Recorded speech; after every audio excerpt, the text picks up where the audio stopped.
loves you. Some of the best engines ever built are inline six-cylinder engines. And some of the best inline six-cylinder engines are the double overhead cam ones. And one of the best double overhead cam inline six-cylinder engines is the legendary Jaguar XK engine. I'm driving a 1953 Jaguar 120 OTS, open two-seater. This is a car that really encapsulates all that 1950s Jaguar sports cars is about. No windows, no wood trim, a top that you'd leave down for anything except for probably hailstorms. But this is a treat. And imagine what this must have felt like in 1948 when the first XK120s appeared on the scene. First of all, they're incredibly beautiful cars.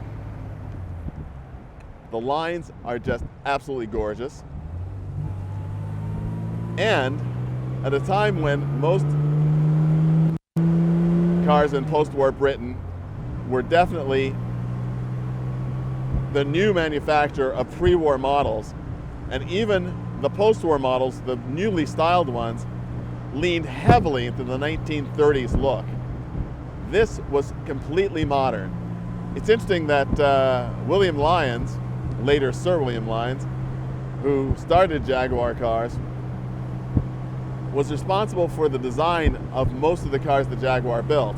He wasn't a stylist or a designer by any means, but he had terrific taste and he gave direction and ideas about what he wanted to see. Of course, the XK120 design was heavily influenced by the teardrop French coachwork of the 1930s, but in a post-war idiom where it took it and refined it just a bit. My favorite of this look is to have the steel wheels so you get the spats to cover the rear wheel arches that completes that very sleek, aerodynamic, elegant look.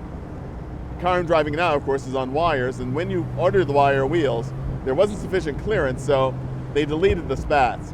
Of course, it's a much more aggressive, athletic look, which also suits the car quite well. But I just had the preference for the steel wheels.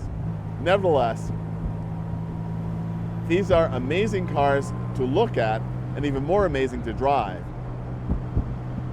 Again, I think about 1948. What else was there in the market?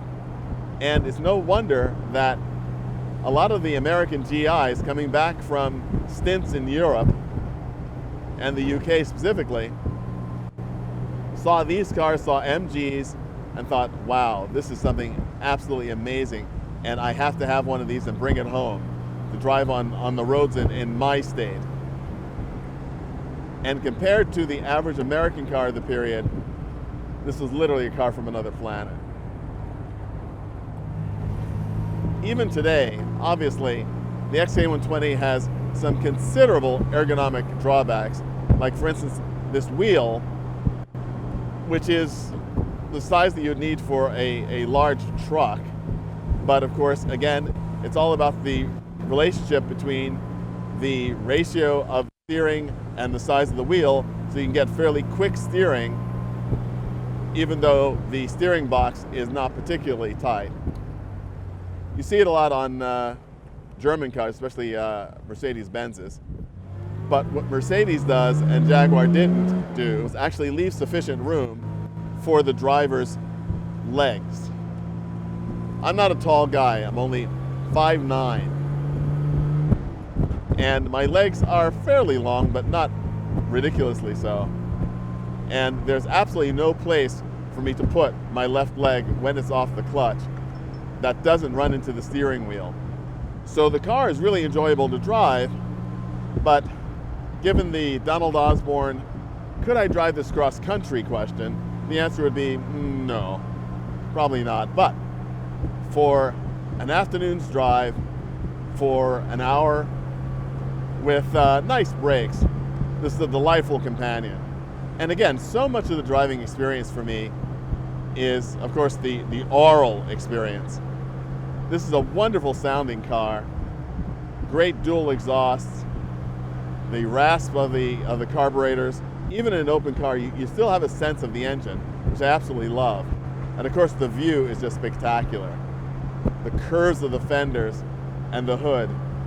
William Lyons knew exactly what he was doing when he had cars designed for Jaguar, because they are incredibly sensual and sensuous.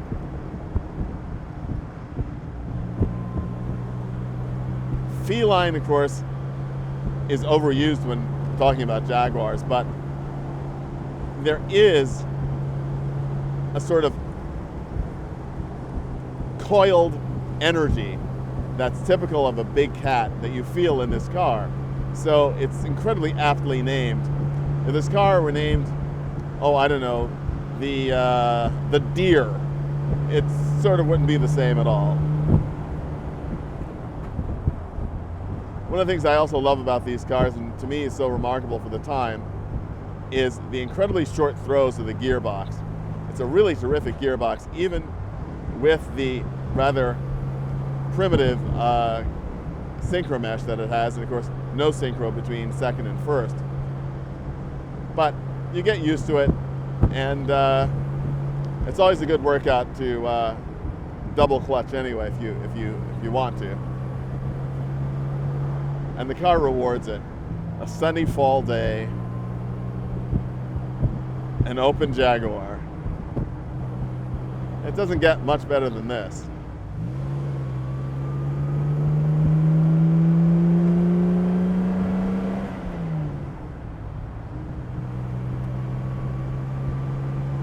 The engine revs happily up to about 4,000 RPM. Above that, you're really working it hard. And remember, this is a car more than 60 years old, well more than 60 years old. So you want to be respectful. I also don't want to lose my cap, which I really like. But it's very good and stable at speed. When you've got the right shocks on it and the correct tires and the right size hat, you can be a happy guy. William Lyons' car of the future is a great car of the present and a worthy legend. My hat's off to the Jaguar.